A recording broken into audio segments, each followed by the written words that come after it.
Sir భర్త రెండో పెళ్లి చేసుకున్న తర్వాత కూడా భార్యకి అలిమనీ మెయింటెనెన్స్ చెల్లించాలా? ఖచ్చితంగా.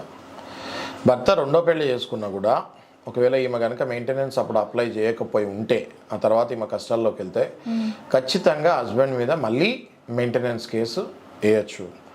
మొట్టమొదటిగా అసలు చాలామంది మెయింటెనెన్స్ యాలిమనీ కన్ఫ్యూజ్ అవుతారు. మెయింటెనెన్స్ అంటే లైఫ్ లాంగ్ కట్టాలా సార్? ఒక్కసారి నెలకి ఒక 30,000 కట్టమంటారు.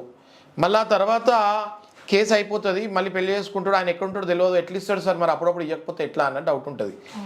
మెయింటెనెన్స్ అన్నది కేసు నడిచేటప్పుడు ఇచ్చేది మెయింటెనెన్స్ అంటారు.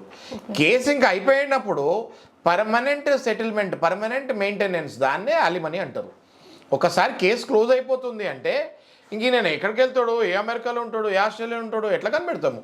కాబట్టి కేసు అయిపోయే లోపు మీరు పర్మనెంట్ మెయింటెనెన్స్ అంటే యాలిమనీ తీసేసుకోవాలి, పర్మనెంట్ సెటిల్మెంట్ తీసేసుకోవాలి. ఆ తర్వాత ఇంకా ఆయన పెళ్లి చేసుకున్నా చేసుకోకపోయినా మనకు సంబంధం ఉండదు.